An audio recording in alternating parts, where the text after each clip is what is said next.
And we are live. This is Big Reptile Talk.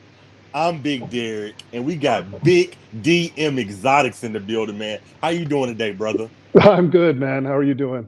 Man, I'm blessed, man. I'm honored that you hanging out with me, man. Shout out to Area 51 Morris, DJ Reptiles, my ladies in the building, man. We got some people watching us. Just kind of want to hang out with you, get to know you, man. Pick your brain a little bit because you're doing great stuff, man. Um, I I want to know, you overseas, man. What made you want to follow your dream? And just, you like, I'm gone. The United States is cool, but I'm gone. Well, I have a long story. But basically, I turned 50 last October. So I was able to retire from my regular job. And then, yeah, I mean, my wife is Thai. We built this house like 3 years ago. So it's just been sitting here collecting dust. So this has been the plan for almost a decade, but we just made it happen and just waiting to be able to retire, and then we just pulled the plug and split. And of course we did, a lot of that stuff in a pandemic, which was kind of weird, but no, we made it, we're here, so it's all good. I love that, man. You just was like, you know what? You just was like, I'm going to Thailand. I'm herping. I'm doing what I want to do. I love that, man. A lot of people need to have that courage to just follow your dream, man. Um, Now I want to know. So I've been following your channel for a while. I know you've been to Thailand, Indonesia. Where else have you been? Oh, I've been to everywhere out here in this side of the world. Pretty much every Southeast Asian country I've been to, and then I've done Fiji, Costa Rica, Mexico. I think that's about it, really, in Caribbean and stuff like that.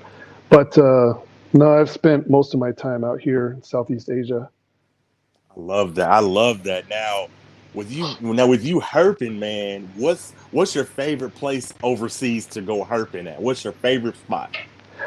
West Papua.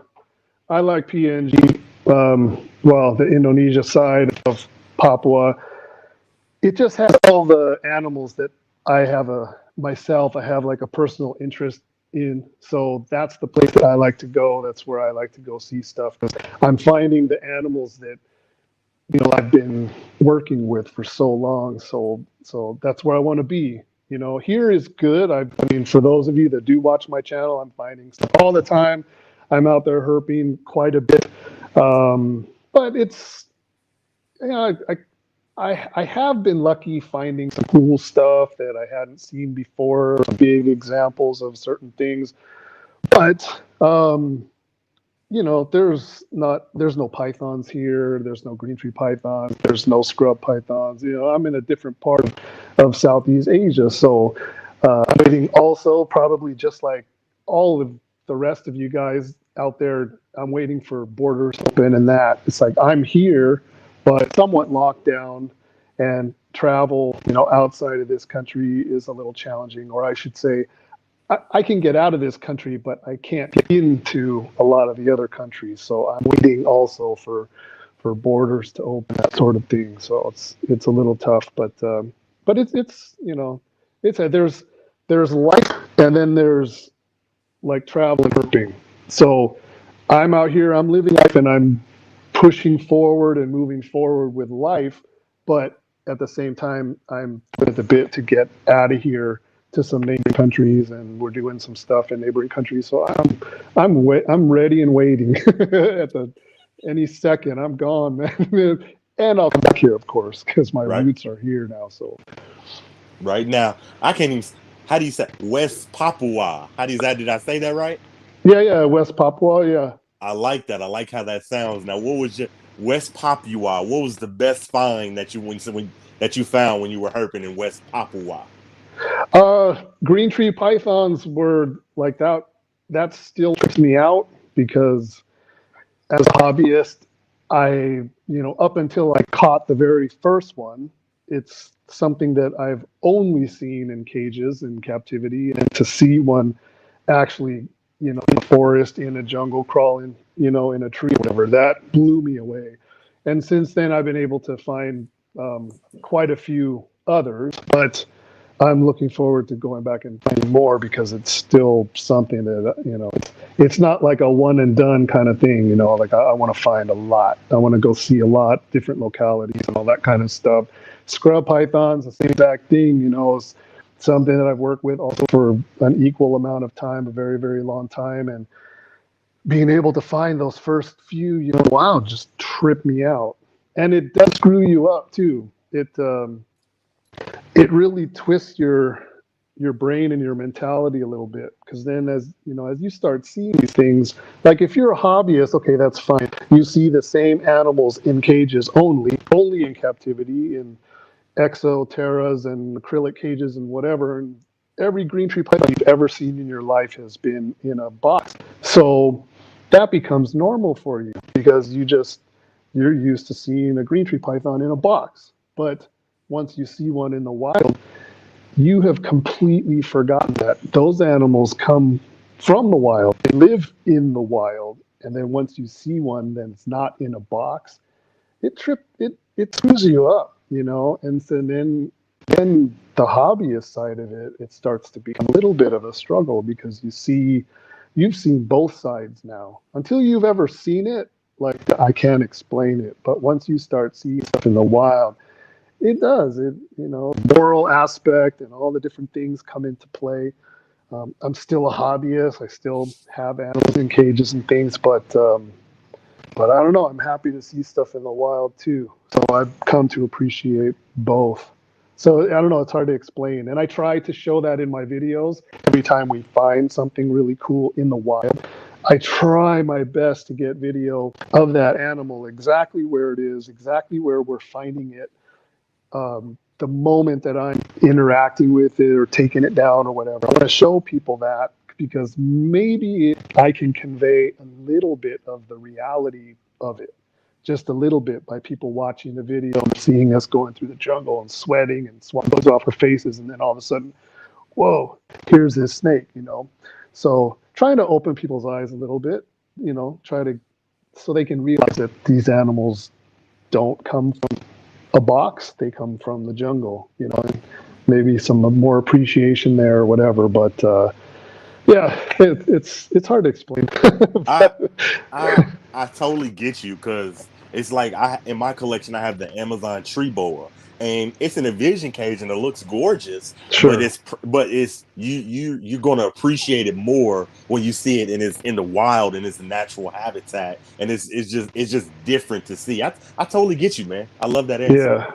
Yeah. Now Sure. now with you herping, being overseas, I don't want to say a third world country, but I'll say being overseas and messing with venomous stuff. Are you nervous that they don't have the anti venom like the United States would have? Um, I'm not. I At least I don't think I am, but I try not to be reckless at all. I'm not free handling stuff. I use all my tools. It's bad for views, unfortunately. It is what it is. If I was tailing those animals and holding them with my hands and all that, my channel would have just as many views as the other people that are doing that. But I value my life, and I don't need to be risking my life. I don't need to be showing that to other people on video because it's not okay. Like, it's okay if you want to do that on YouTube. I don't care. I mean, you do it. I never once commented on somebody's video about them doing that or try to chastise them. I'm not here to police the world, but I'm not going to do that. So by me taking that approach to things, I don't really worry about it too much. The very first venomous snakes that I ever interacted with, my heart was beating like out of my chest. And now it's a little bit scary because it's the opposite venomous animals. I'm Unless it's something that I'm excited about because I've never seen one before or something like that, that's different. But when I'm actually interacting and doing stuff with a venomous snake, I'm I'm so chill inside in it, and I have to just constantly sort of tell myself, you know, you're doing good, you're real, like, everything's chill, but don't forget that that's a venomous snake, So that kind of thing. But yeah, man, It used to be, I used to be nervous as hell, and now I'm just super chill. My wife freaks out. She's always there with me, you know, filming and that sort of thing. So she's usually quite nervous about it. But for me, no, I don't even want to try getting that step of finding out if there's anti-venom around or not or Right. whatever, you know. Right. I understand. I understand. It's just something I wanted to know. You know, I'm like, Yeah, hey, for you sure. mess with Venomous being overseas. It's like, are are their anti venom, protocols as good as ours? You know, that's something that I always think about now with you herping and finding so much just amazing stuff in the wild, man. What's the worst bite you ever took over there? Hmm. I can't even mention one because the bites that I've had at home with my collection have been so many times worse than anything I've ever had to deal with out in the jungle. You know, the thing is I've told many people this in the past, but I've noticed that animals in the wild are usually pretty calm. But when you put them into a box, a lot of those animals get defensive. They become like that. And, you know, it's kind of like people. You know, dude could be chill as hell on the street and he gets arrested and goes to jail. You put him in a box and that's it. Totally different person, you know, totally different thing. So most of the animals that I do see, and you can see it in my videos, you know, I'm handling animals that are, you know, scrub pythons and green trees and all kinds of different stuff, boega and all these things, and all the animals are pretty cool. You know, I think it's because they're not restrained. They're out in the wild. They're at their comfort level, and I'm just a really slow, calm dude that's just holding them and just being real gentle with them. And I think that they don't really realize that there is a reason to become defensive, you know? I like that answer. I totally agree with you. Now, with you seeing so many different animals in the world, you gotta tell me what's your favorite venomous animal that you've come across, and what's your favorite non-venomous animal that you've come across. Favorite venomous is a Ikaheka, the slide snake in Papua. They have a really interesting snake. It's a venomous elapid, and it's white. It's not 100% like from head to tail white, but it's probably they can be like 8% white color, and they get decent size, and they can get, you know, pretty thick. So for me, that's really interesting. We see white snakes in the hobby as morphs, but when you see a white snake in the wild that is not a morph, it's it's kind of tricky. So that for the venomous snake, that hands down is probably the top. Non-venomous, I think I think green tree python is the one that screwed me up the most, had the biggest impact in my head when I, you know, psychologically when I caught it and all that. The very first one was mind blowing, and it's on video too. You know, you see my reaction. I was like blown away. But yeah, probably those two animals are venomous and non-venomous. I love that's a great answer. Now, with you being overseas, the United States, and each state is different. With reptiles, each state has different laws. In this state, they don't care if you have a rattlesnake. In Kansas City, you need to go to a class to have a rattlesnake. Are there any kind of rules over there in Thailand for owning snakes? Like, does the government give you restrictions on what you can own? What are some of the rules over there for owning reptiles? Yeah, that's interesting. I don't even know exactly what they are. It's obviously better to be quiet about what you're doing and what you have or may have or whatever.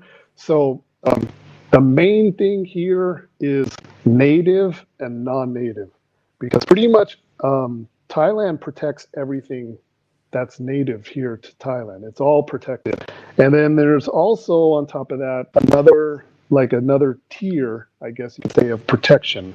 So, for example, I went to a serpentarium down in Bangkok, and they had all kinds of native animals on display. They're great, you know, really nice display and all that. And I talked to the one of the main guys there. And again, this is on I don't know, is it on video? Yeah, it is on video.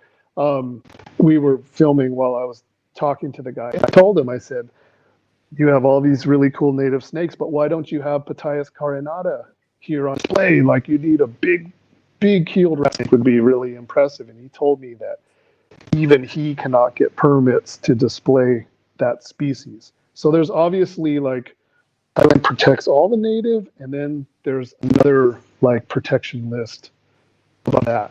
So for me, non-native stuff or native stuff here is kind of hands off, and I don't really want to have, you know, a snake room and all that stuff like I did before. I don't want to like lock myself down with gigantic amount of reptiles, and because of the luck here in Thailand, I wouldn't be able to breed and export or breed and sell or whatever. It's just not really feasible. It doesn't make any sense to do that here in Thailand. So I'm not really looking to go down that route. But we have a facility already in Malaysia.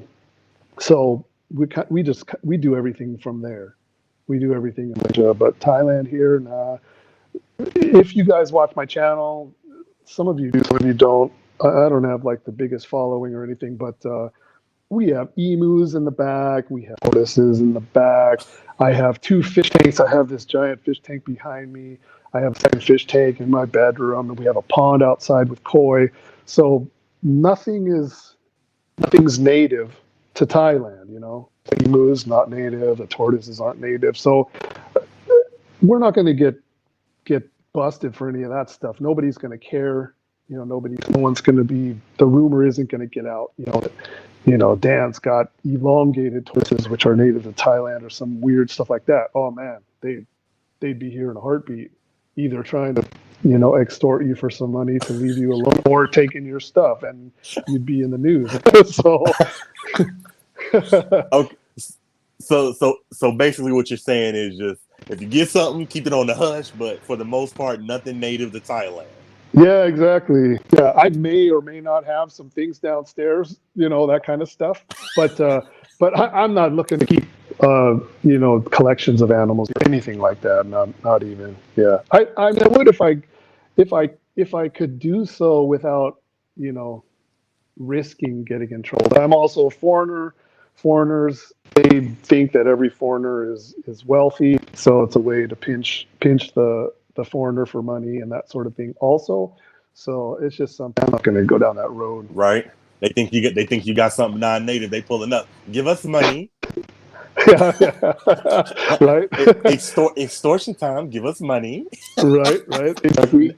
Now, because we learning about Thailand, we got a lot of great people in here.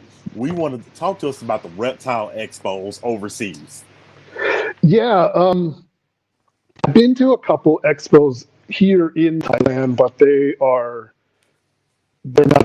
not it, man. Like there'll be some rabbits and some guinea pigs and like an animal expo type thing where it's reptiles, maybe some sulcata tortoises or something, and some leopard geckos and that, and like that's it. So Thailand is pretty tame. Again, going back to the wildlife laws and all that kind of stuff, it's just not the spot. Malaysia is better, but they are also very strict about native stuff. So if you go to a reptile expo in Malaysia, you'll see a little bit more, but you're not going to see anything super cool. You have to get in with the right crowd, go to some people's houses and look at some private collections. That's where you'll see some cool stuff. Going to Indonesia now, they also have a whole protection list again, you know, for all their native stuff. So in Indonesia, they have contests, you know, where people bring their best example of this and that, whatever. They used to have all these categories with all kinds of native stuff, and it was awesome. Nowadays, no, they have a new protection list. So now if you go to an expo in Indonesia, you also are going to see about 90% non-native stuff, and it's not what it used to be. It wasn't that exciting. But the first few that I went to, man, I was seeing all kinds of crazy turtles, smuggled from India on display. Plowshare tortoises from Madagascar entered in the contest. Like winning prizes in the competitions and stuff, and that was cool. That was cool for me. But now it's not like that anymore. It's just it's different. World is different now. Right, right. Now, my friend, My Animal House, he's told me that on YouTube, when you hit 25 or 30,000 subscribers, you're considered a celebrity. And I say that to lead into this next question. With you having so many subscribers on your page, and you going to reptile expos and you being overseas, give me a crazy fan story. Have you ever been recognized or something crazy happened and it's like, hey, that's DMexotics? Yeah, I've been stopped in transit, like going through some of the airports. I mean, it doesn't happen that often, but no, I've been stopped, and people will say, "Oh my, can I take a selfie picture with you?" And my username is whatever, and I watch all your videos, and that's it. I mean, it's nothing crazy like that. Most of the time, nobody's recognizing me from anybody else here in this area, this local area. I think probably this village and like 3 or 4 other surrounding villages. They're all watching us. So like we could go to the market and we could go here and there, and a lot of those people are watching our videos, and some of those people end up in the videos because we're like there's a video coming up this I think for you guys tomorrow morning. For me, it's coming out tonight, but like we just get calls from all over the place. It's like there's a cobra in my house, there's this, there's that, and then I always have a GoPro ready to go, and we'll run outside and jump on the ATV and blaze out and go catch whatever it is. I do it I do it as a service, of course, because they appreciate it. Because now they know that they can call me and I'll come get the animal. I'm not like Dan Snake Rescue over here, but a lot of these people will kill snakes, of course, and eat snakes also. So if I can get there quickly and they're kind enough to call me, I'm doing it to save the snake's life. You know what I mean? So that's the only reason I do it, and they appreciate it. But if I don't get there fast enough, like the neighbor of them, they'll be like, "Oh, I'll take care of it," and next thing you know, he's making soup with it, and it's like I would rather grab it and take it out. We have a bunch of land over this way, so we just release all that stuff usually in our little forest area, or maybe sometimes more remote or whatever. But I just try to get stuff before bad things happen to it, and that's it. Man, you living life. You in Thailand. Folks call you, hey, I got a snake in my house. You like, baby, gas up the ATV. We finna ride out. And you Yeah, that's right. Pick up some snakes. You living life, brother. Yeah, yeah. Yeah, it's cool. And there's stuff out right outside my door too. It's like we're on the second story, but there has been countless times where, the dogs are smart. At least my in-laws' dogs, for the most part, they're not that smart because sometimes they do some stupid stuff. But they're pretty smart because they'll bark at things. They know what's dangerous and what's not. So like if the dog, there's been so many times I can't even count where we'll be laying in bed, getting ready to go to sleep, and then one of the dogs will just bark, bark, bark. And we know the difference between the bark for like a person outside, whatever, that's more aggressive. But the other bark is kind of like an alert, like an alarm for the people. Like they're telling us, hey, come down and get this thing, it's dangerous. And it could be a scorpion, just a little scorpion like this, and it's sitting like at the foot of our stairs, and the dog's just sitting there staring at it and barking, and they will bark until we'll go down and like go get it or whatever. So there's snakes, there's all kinds of stuff out on our lawn all the time. Yesterday my wife almost stepped on a scorpion, actually, just yesterday afternoon. But there's all kinds of stuff going on over here. It's it's pretty different. you you living life, brother. Now I gotta ask this. Now, with your dog being outside and barking, have you ever been laying in the bed and he barking and you come outside, this big ass king cobra just sitting on your steps? No, no, no. I haven't seen any king cobras yet. I've had some people tell me for sure that they have seen king cobras in this area, but we live in this village. There's some forest, and then there's a whole bunch of rice farm, like agricultural stuff. So there's a lot of interactions between people and animals, and um, I don't know. I think a king cobra is probably pretty rare in this area, but they do occur in this region. So that'll be the day, and I'll have my GoPro ready for that too if that ever happens, because I'm waiting on that. Right. Now, with you being such a dope herper, just an amazing herper in the industry, I want to know who are some of your inspirations, man. Who are just some of your favorite herpers and people in the hobby that you enjoy? Oh, the people that I have the most respect for are people from way back in the day that influenced me when I was really young, like a kid, like a teenager, like old school names that probably most people wouldn't even know, but like Dave Barker, that name is still quite well known. Gary Sipperly, just a lot of the old school guys that that was different when I'm 50 years old. So when I was young and getting into this, there were expos, and a lot of people wouldn't share secrets in that. But if you spent some money and you showed your face at all the expos and all that, you could eventually kind of buddy up to a couple people. So the expos for me were a place to spend all my little money, but at the same time, talk to people and that sort of thing, ask lots of questions and learn from. So the people that I look up to are like the old school guys. Mark O'Shea.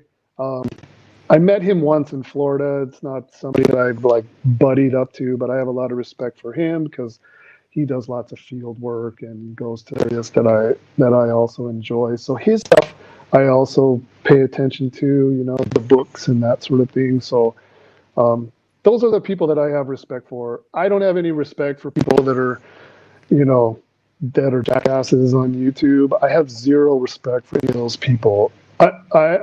I'm not into like disrespecting those people, but for me, those people are not my heroes. If a snake urinate, like if a snake urinates on your shirt or poops in a pool or a frog pees in your mouth or whatever, and you do a video about it, you are not somebody that I am going to learn anything from. Like you're not my guy. So my people are the old school people. Right. Well, I know you like a lot of the old school people, but I'm gonna give you an idea. And this is somebody that I want you to reach out to. Take my advice. Now, you have collabed with Dave Kaufman. I've seen the video on your page. Yeah. I'm gonna give you some advice on a collab that I think will be dope. So I brung a gentleman on my page. His name is David Speed. He Yeah. has like 160,000 subscribers, and he goes herping all over the world. Yeah. I think y'all two should hook up and go herping in Thailand. Yeah. I think he's in Germany right now. So I don't think he's in Thailand at all right now. But yeah, I mean, I know who he is. Him and Christopher Shannon. Yeah. I've been to his place and filmed some of his stuff, and our styles are a little bit different, but I don't know, man. YouTube is a whole nother thing. And you know what? I'm gonna be honest with you. Like, I don't need to have a huge following. And if people are interested in me or what we're doing or my style or whatever, go pick those guys' style. Go follow those guys. I done some really crazy stuff. With this industry, with this hobby. I have a backstory that is probably far beyond what the average viewer can like comprehend, because it's we're talking a different generation these days. So I done some crazy stuff. I just watched American Gangster on Netflix, just a couple days ago, and my wife turned to me and she goes, "That's what you did," and I'm like, "Yeah, that's what I did." You know what I mean? I mean, like I wasn't having reptiles smuggled on military planes, but I did. Like I jumped over everybody and came out here and did what I needed to do, and like that's what I did. So, um, but that's a whole nother story. It's like, oh, it feels like a lifetime ago, but that's me. Like that's my style. Everything is real. Everything I'm doing is legit. So if the young people don't have respect for that or whatever, like that's cool. Like go go watch the go watch the dude. Throwing retics in influencers pools or whatever. Like go do that. Like if that's what you respect, then go follow those guys. It don't matter to me. I barely have 30,000 subscribers. I think my content is awesome. Just the other day, I was next door because my wife's parents live next door, and we went over there for a birthday party. My wife baked a cake for the little kid and all that, and we had a little birthday party. There's a TV out there, and like they turned on. They're watching me on YouTube like all the time, right? They're watching it all the time, all the time, all the time. And I have never really sat back and watched my own stuff on YouTube. You know what I mean? Like there's a lot of videos, the videos that I forgot about that I made, like from trips and all that kind of stuff. And I was sitting back, like watching the kids watch me, and I'm watching me on TV.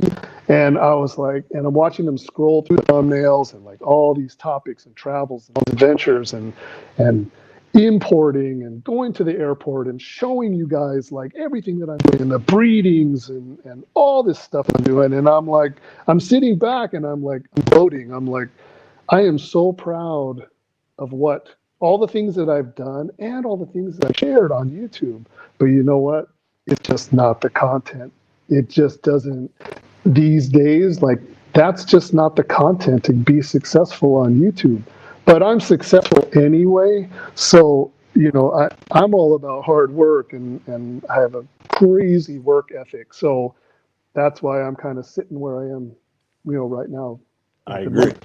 But but if I have to sacrifice, my integrity and all this other stuff to be popular on YouTube, it's not going to happen. I don't Right. even care. But I thrive on hate. I thrive on all that stuff. So the more people don't like it or throw shade or whatever, like I eat that up. Like that Yeah. that gets me going. So that makes me not want to stop. A lot of people they jump on YouTube and their stuff isn't going anywhere. So then they become so desperate that they just sell out and just do anything that they can to be successful on YouTube. And I'm not doing that, but I'm gonna stay. I'm gonna stay here and just keep doing what I'm doing, just because. Why not? I love it. Now, I love it. Now, I gotta rewind. I ain't trying to get nobody caught up, but I gotta rewind that. Yeah. This is a big reptile talk first. Did y'all hear what this man said? He said he's the American gangster of reptiles. He was smuggling reptiles on planes. No, I What? didn't say that. No, No, what I you? didn't say that. No, I said I was not smuggling reptiles on Oh, military planes. But I came over here and did my thing, and I became an importer. I found all my suppliers, 3 different countries. Like I did all that. oh, I I see cut what you. everybody out of the middle. I just came over here and did my thing. I see what Nobody you're was saying. You willing did. to. Yeah, you did what Denzel did. You went overseas, cut the middle person out, and got your own snakes. Right, right, right, Hey, I right, love right. that. I love Yeah. that. I love that. Now, I feel like you have made Thailand your home, man. So give us some of your future plans. And what do I mean by that is, have you ever thought about opening up a reptarium like Brian Barchek in Thailand, like Thailand's reptarium with DMexotics? Give me your future plans for out there. Yeah. So as far as the reptile business, we're still supplying people around the world, all in the US as well. So we're sending animals out of Malaysia already as it is. We have a facility in Malaysia, a commercial facility, which I will show.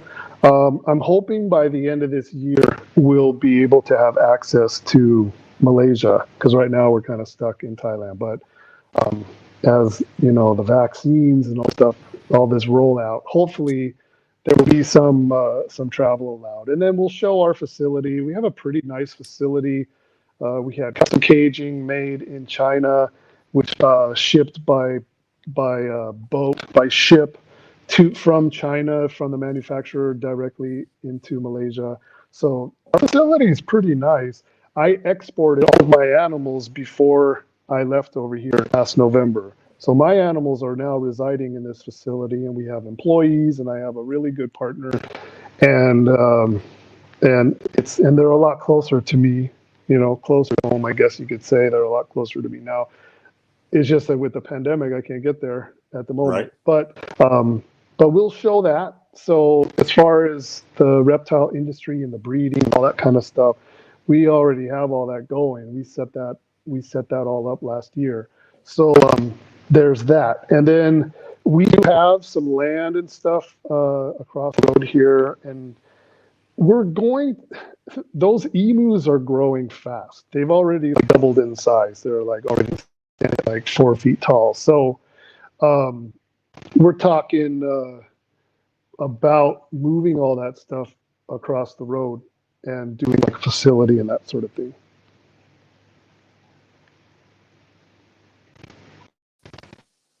Oh, I'm sorry. I must have lost signal. Did you see me? Can you see me? Yeah, there you go. There you go. Can you hear me? Yeah. I can hear All right. you. Sorry about that. Keep going. Sorry about that.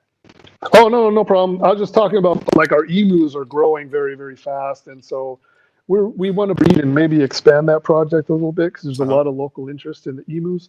So we're probably going to be moving all of that project across the road to the land that we have now. So we'll probably build something. We have to build something out anyway, just to accommodate those animals. So we might turn it into something. But as far as our hands are tied a little bit because it's Thailand with all the wildlife rules and laws and all that stuff. So we have to pick and choose animals that are not going to get us, in trouble. So Right. it's not as easy. It's not as easy as what it sounds, but we'll do something. As far as a reptarian, I doubt it. But there'll be something going on. I'm just not sure exactly how or what. Well, I'm excited. I can't wait to see the facility. Now, this is for inspiration. We're going to talk about your subs. You 30,000 subs. I want to know, at what point in your YouTube career did you know, like, hey, I'm on to something? People want to see what I'm doing out here in Thailand. When did you know you was on to something? I'm not on to anything. I'm still sitting here going, how is this not happening? Like, it's like right now, we're just trying to adhere to a weekly schedule and just continue. We have some very, very loyal followers, people that enjoy watching us, people that comment, nice comments, complimentary comments. So we have like a good following. I have like 3 or 4 people that thumb down every single video, which tells me nothing, because I'm open to criticism if certain like topics or certain videos or film styles or locations or whatever, if like certain things got thumbed down, then okay, I'm a big, like I can learn from that. I can take that and learn from that. But people just thumbing down every single video, and there's not many, I think those haters slept on the last couple videos, because I think the video from last week, no one thumbed it down yet. But it's the same content as all the other content. So I don't understand. You know what I mean? Like YouTube tells me to pay attention to that and learn from it, and you might find which videos are doing better and which are doing worse. But when you just have haters just coming down, like they just don't like you.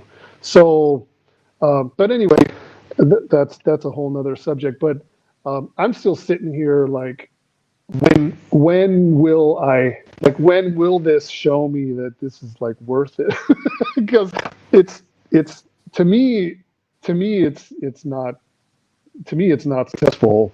I have a voice, like it gives me a little voice. So if I want to address something, or if I ever want to call someone out, or if I want to do something like that, I do have the ability to do that on YouTube, and a lot of people will hear me.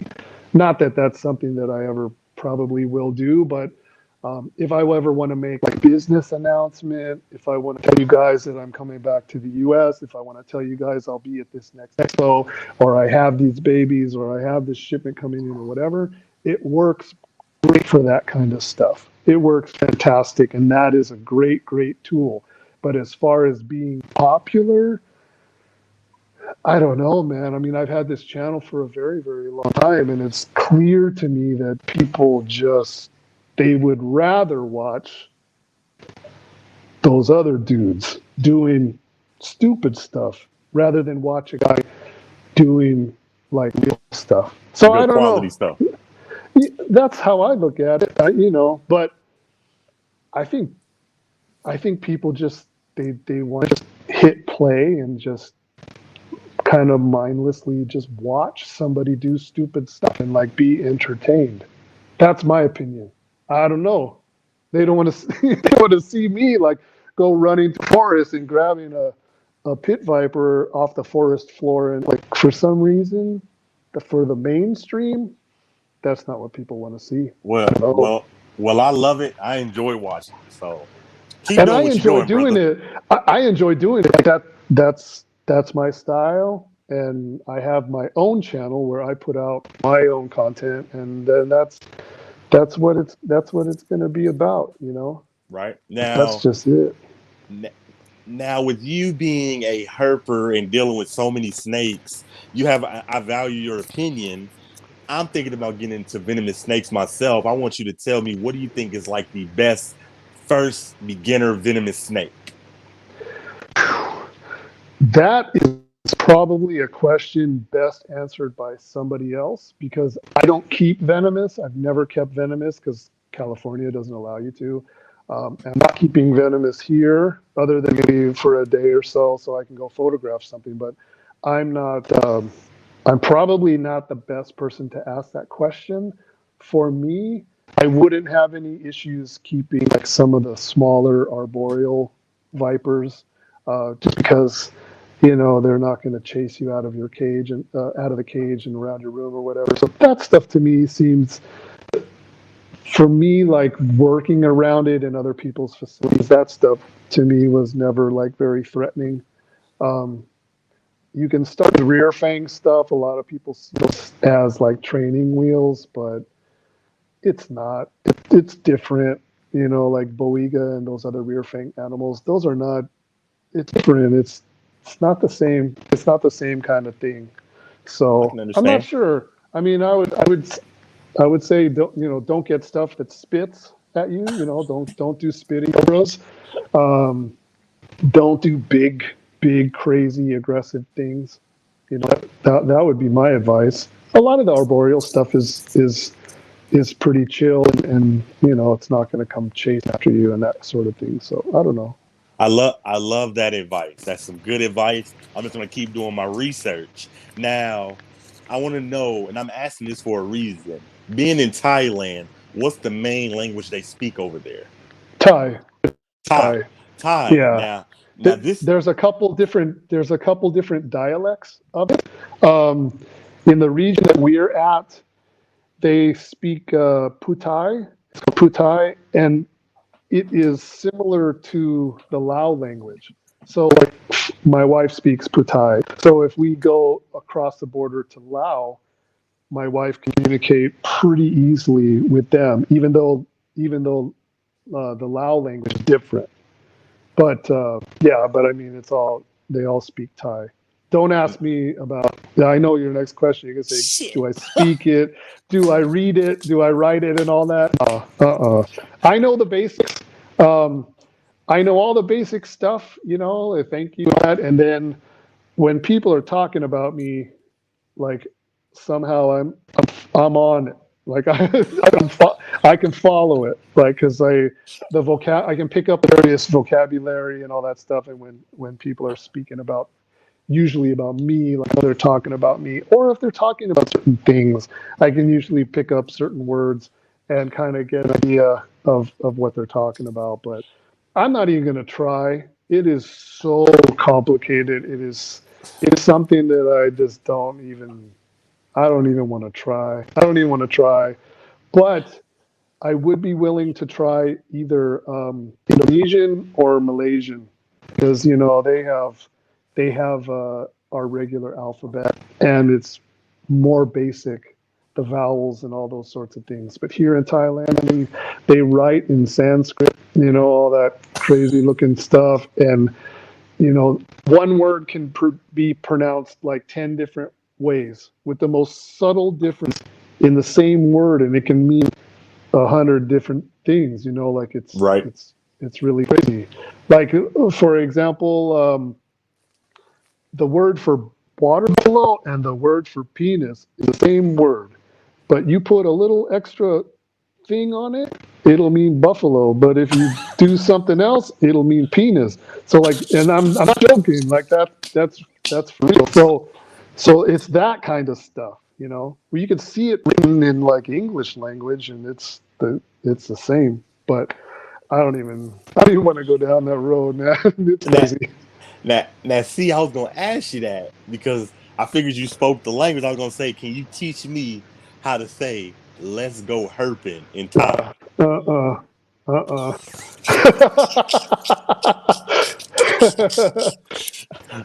That is hilarious, man. Now let's go to the next question. I'm kind of curious. What do you think about the reptile bans that's happening over here in the United States? Yeah, it's interesting. I've been watching some of it. The local stuff is just local stuff. It's kind of like it doesn't affect you until it affects you. Based on either the city that you live in, or the county that you live in, or the state that you live in. Like those are all like localized things. Those are constantly popping up, and all kinds of all kinds of weird stuff with that. It's the federal stuff that's super like that has the impact, is all that federal stuff. So anything that's pertaining to the Lacey Act and all that, that's going to further affect your ability to import and to cross state lines, shipping and your business and all that other stuff. That stuff is pretty serious. Pretty serious. For me, it doesn't. I mean, I guess in a way it could affect me, but I'm my days are kind of done as far as uh, what it was. Things have changed a lot for me. So for now, yes, we have a facility in Malaysia. If U.S. cut cut off all the imports and everything, I didn't lock myself into one market. I didn't, like I because of who I am and what I've done and my knowledge base about all this stuff. I did I did all my research and I focused on the species that had multiple markets. So, for example, if I have I have a bunch of Drymarchon, I have a bunch of Crebos and indigo snakes in my facility in Malaysia. Probably some of the only ones in, I don't know, maybe some of the only ones in Southeast Asia. I'm not sure. But I have a whole bunch of Crebos and indigo snakes in my facility in Malaysia.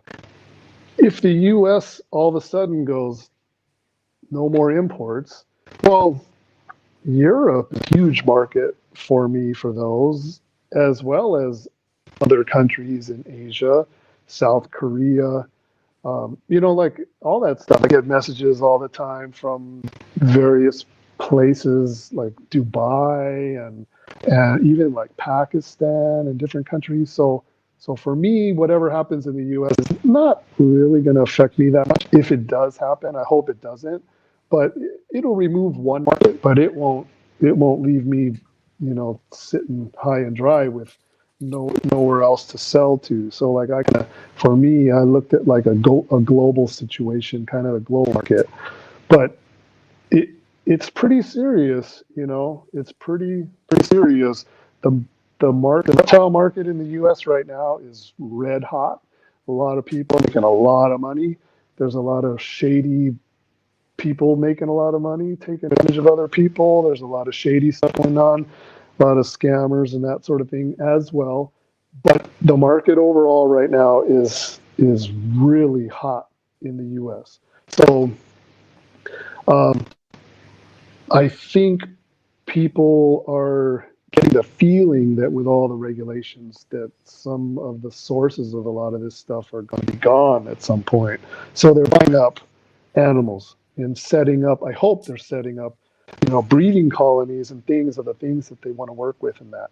That's what I hope their mindset is. And to me, it kind of seems that way based on the people that are still messaging me for animals and that. It does seem like that's what's going on. Are people kind of looking to hoard and put together some groups of animals for breeding, in case some of that stuff happens. Right.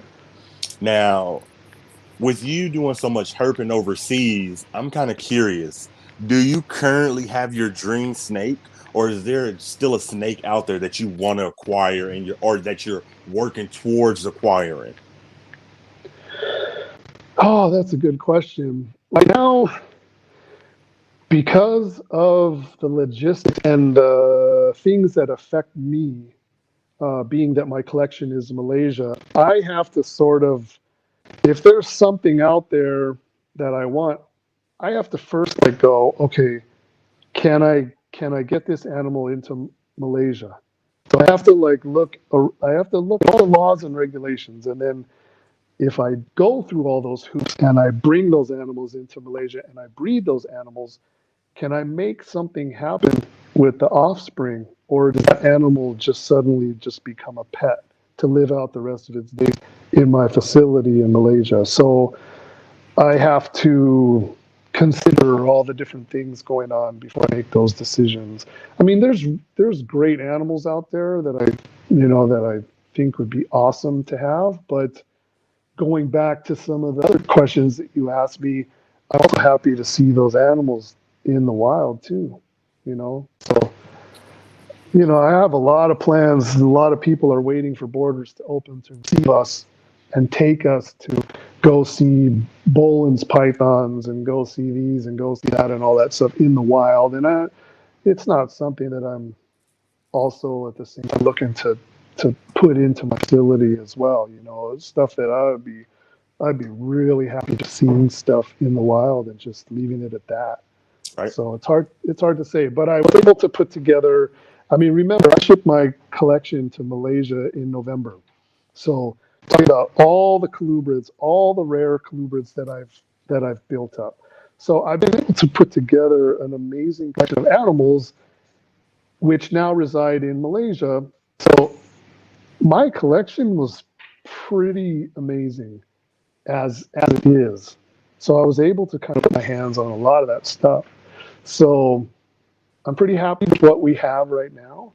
And there's a few locality animals that I'd like to get a hold of and get in the facility, which is very likely to happen just because of where I'm at and who I know and all this other stuff. So we'll be able to add to that a little bit over time, but no, I think I'm pretty good with what we've got right now. Yeah. Okay.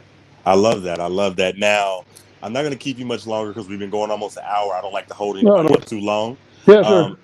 Maybe a few more questions and then I'll let you go. I would No, like no to worries. know now, give me a crazy herping story. And what I mean is that you dived in the river and you came out, it was 53 leeches on your back. Or you was walking and you dived in a lake and came out, a Komodo dragon was in your face. give me just a crazy experience you had herping. Oh man, I don't know. I can't even think of anything like. I can't come up with anything like that because you would have seen it already on my On your YouTube. right? Yeah, I mean, there's been some cool stuff. Um, well, here, to me, this was insane, but maybe not. We were filming some videos for another channel way back in the day. This was before I had my own channel because I didn't know how to edit. I didn't know how to film. I didn't know about I didn't know about anything. So a production company had a YouTube channel, and they were selling some of their projects, or at least that was the idea. They were trying to sell some of these things to Animal Planet or whatever. So they were acting as a production company.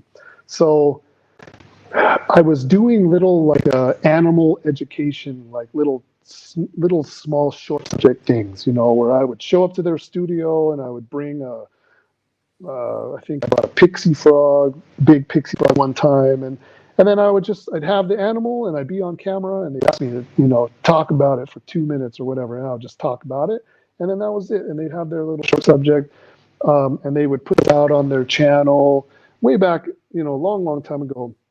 So we were going on a trip to Thailand, and I approached them and said, "What do you think about let's get together and like let's film this trip? Like it'll be cool, like an adventure to Thailand." So instead of them coming along and filming, they furnished us with some video cameras and said, "Here's all your equipment. This is how you hit record. This is how you hit stop, and just do this rule of thirds, like real basic stuff, and just go film stuff. Film a lot of stuff and come back and we'll edit it and we'll put it together for something that's watchable, right?" So we did that. And during that trip, this is not on my channel, but it's on their stuff. There was a big keeled rat snake up in the tree, way high up, like about 20, at least 20 feet, maybe 25 feet up in this tree. It was curled up. I couldn't see what kind of snake it was because all I could see was the belly.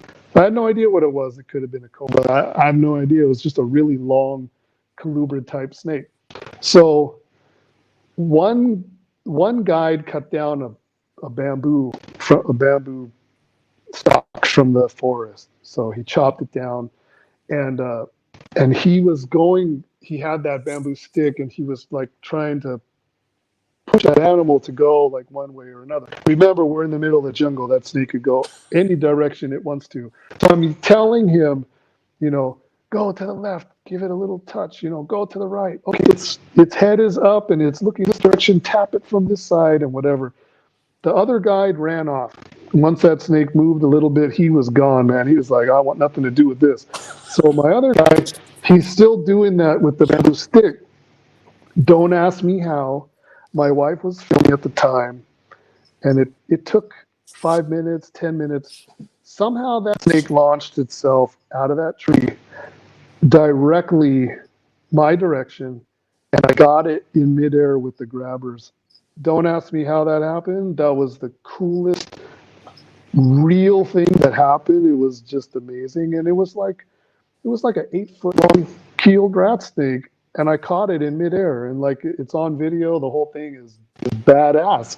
It's just kind of shooting in midair like that, and I just happened to grab it as it came across with the tongs. So that was awesome. But as far as like gore and blood and all that stuff, that's stuff that's happened to me, just slipping and falling and all that. I got no crazy stories with anything like that. Man, that's crazy enough. You snatching snakes out of midair, man. That's yeah, crazy. Man, that snake could have gone any direction. It chose to come down to within my grabbing range. So that was awesome. Man, everybody that's watching, make sure y'all subscribe to DMexotics. This man has an amazing life. I'm not even gonna lie, I'm jealous. I want to quit my job and move my family to Thailand. I'm gonna be honest. Y'all make sure y'all subscribe, check his channel out, and subscribe to Derek's Reptiles. I would appreciate it. Now, I want to know, now this is the hot seat. Have you ever acquired a snake that was like $500 and you told your wife it was like 20? He's like, "Baby, it's only $20. Oh yeah, we've all done that. I've done that with all kinds of stuff. Except over here, I can't do that because she's the one that's interpreting and translating for me. Like this fish tank sitting behind me was, I don't know how many thousands of dollars, but she negotiated all that stuff. So like I can't pull that with her over here. Everything is, she can negotiate and maybe barter things down a little bit, but no, she's cool. She's cool like that. all the time, she's like, babe, you worked your ass off for this. You can have whatever you want. Like you deserve all this, you worked your job, you're retired and all that, and you do whatever, you do whatever. So it's cool. It's cool to have, somebody like that you don't gotta play all that games with. So Yeah, and you have an amazing lady. She supports you. I see her all on your Instagram holding snakes, and most women ain't doing that. And yeah, it's amazing to have that backbone that supports that hobby that you have. My lady yeah, comes in my snake room all the time, and she's handling snakes because she loves me. And that feels yeah. good to have somebody that's interested in something you're interested in. It does. It does. I'll tell you, I know what it's like to not have somebody that's interested in something like that. Somebody that has never once been to an expo to help you, to write a receipt, to get you a sandwich. Like I know what that's like too. So I'm very fortunate to have her. She's my partner. She's right there with me. Everything, expos, the whole thing. I Everything. Probing snakes at midnight, like outside unpacking an Indonesia shipment and we're sexing animals, getting peed on and pooped on and all that. Like, yeah, she's right there, Not that she likes it, but she does, she does it because that's what we do. So Now, my lady ain't going for that. Pee and poop, nah, she ain't going for that. She hold a snake, but if it pee, she gonna be pissed. right. now, now, with you collaborating with Dave Kaufman, man, just how was that, man? I watched the video. How fun was that, man? And like, what was it collaborating with Dave Kaufman? How did you feel about that? It was cool. I never had anybody come out here.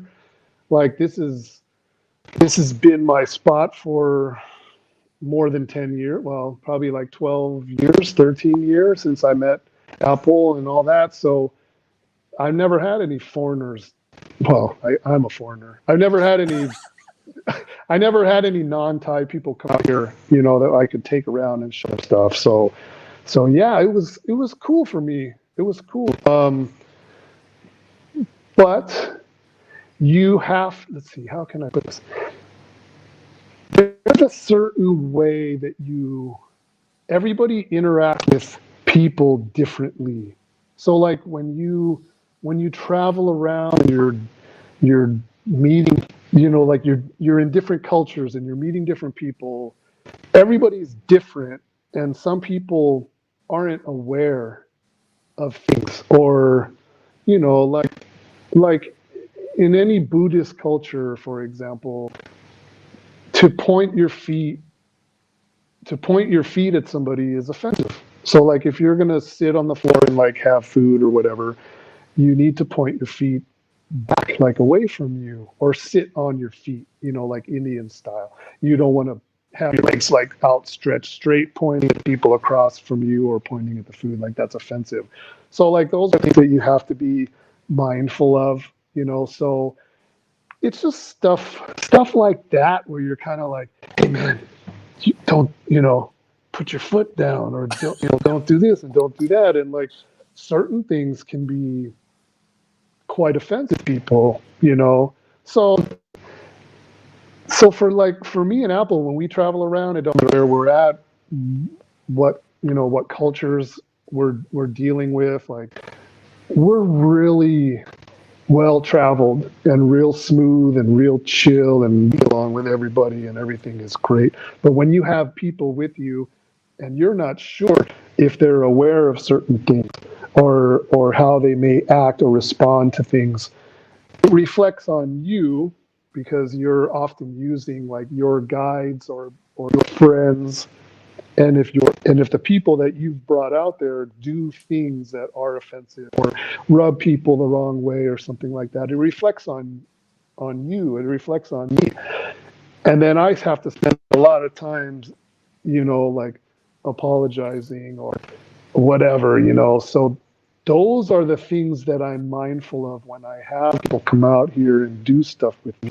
So, and God forbid, like we end up going somewhere where somebody does something to the point where it brings violence or something really crazy. You know what I mean? So Yeah. especially in like West Papua, like that's a tribal spot, like those are tribal people over there. So you don't want to be doing things that are really considered wrong because they solve everything by violence over there. Like that's how they solve all problems, is all by physical violence. It's tribal.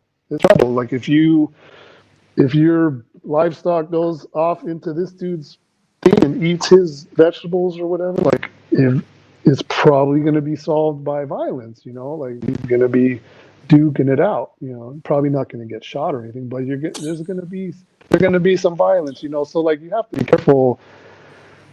I know a lot of that stuff, and I know like Apple's a sweetheart, and we're both super humble and cool, and we know how to make people happy and how to make people smile, and we know what makes people angry and offended at. So those are the things that I have to be concerned with.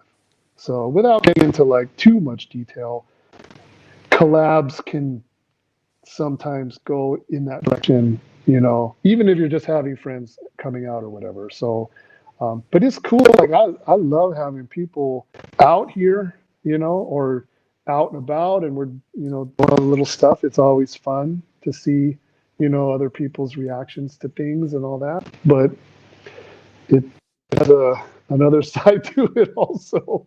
So it's tough. I don't have a lot of, me and Apple, like we're cool, like we don't crave people to be around us, and doing stuff with us and the collab thing and all that. Um, I don't I don't I don't look at that as something that I need to do, although it would probably benefit me more if I did more. But we're just kind of more about building what we're doing on our own accomplishments rather than trying to suck off of somebody else's following, just because we're going to pretend that we're like best buddies for a minute or whatever. It's just not, it's not something that I'm super interested in doing, I guess you could say. I don't I know. can understand that. Yeah, yeah. We're more independent, you know. Now, I'm gonna tell you because I know you was with Dave Hoffman, but my lady, she said, Derek, Father's Day coming up. What do you want for Father's Day? I said, I want to go to Thailand and hurt with Dave. I said, give me a ticket so I can go hang out with DMexotics. Oh. now, now I gotta ask this. I know you have Yeah. you have that facility. Have you put your whole personal collection over there? And I'm asking this, or do you have a few things at home you could show us? Not a whole bunch, just maybe one thing. Can we see a snake, something fire that's in your collection, or you don't have anything there? Here right now, no, we don't have anything here. Our whole collection is in Malaysia, and then there's a very small amount of animals that are back home in California home. So we have a very small amount of animals there. Just stuff that we couldn't legally export, and it wouldn't have made any sense to send those animals to Malaysia because they kind of like they would be stuck in Malaysia, like permanently stuck. So like if you have rare animals, you need to make sure those animals like take a certain path to where if you breed them, like they can go somewhere, as opposed to like a dead end, where you go through jump through all the hoops, send them to a country where you'll never be able to export them ever again. So I didn't want to go through that. So, but as far as here, nah, man, we don't have anything here, man. Keep your work there, and you come home, you relax, and then go to the facility, do what you got to. Well, you don't do it right now because it's kind of Yeah. hard now. I want to be the first because, like I said, this is the end of the interview. I just want to say, I appreciate you for coming on, man. You're doing some great things, and I'm a big fan. Yeah. And Thank you. everybody in the chat says you're doing amazing stuff. So first off, don't leave, but I want to end the interview, and I end my interviews a certain way by giving out shout outs. Yeah. So before we end, I want to shout out, first I'm gonna do the shows because in our community, there's people that do some great shows. So if you're watching, check out Fitz Family Constrictors. He has a show every Saturday. I think it's at like 7 or 8. Hopefully he reaches out to you because you're an amazing guest. Check out My Animal House in Iron Dog. They have the Iron Animal Show. I hope that they reach out to you. Just an amazing show. And check out Ball Python Love and Jose's Exotics, man. There's some great guys. They do a great show. And if you're still here, check out Kurtwood, Ball Python, Venom, Desert Wolf, Reese's, Cold Blooded Monstars, KY Constrictors, TNT, Not Lou, OSMR, Heel Jack, J&G, just at Brad, just everybody. That our community's so great. I appreciate all you guys for watching. And if you're still here, tune in for Sunday 6/23. At 8 o'clock, I'm bringing Nerd to the live stream. It's going to be a big show, and I actually will open up the chat to where if I'm not monetized on YouTube, so if you do want to send me like a PayPal, like a super chat per se, I will allow you to come onto the show and ask one question. Don't be a troll though, because I will block you. So that's something that we're going to do we're going to try it. I'm still kind of working on it with the Nerd live stream, so. Tune in, man. There's Iron Dog, man. Look at that. DMexotics is the man. Love the content. See that? you doing your things, man. Thank so you. like I said, I shouted everybody out. Iron Dog, man. If you are watching, I hope that you do reach out to DMexotics. Great show, man. And we out of here, man. So tune in Sunday. Nerd is gonna be on the live stream, man. It's gonna be big. Don't leave yet. I want to talk to you. Okay. All right, y'all. I appreciate you for watching. This is Big Reptile Talk. We out of here. Thank you.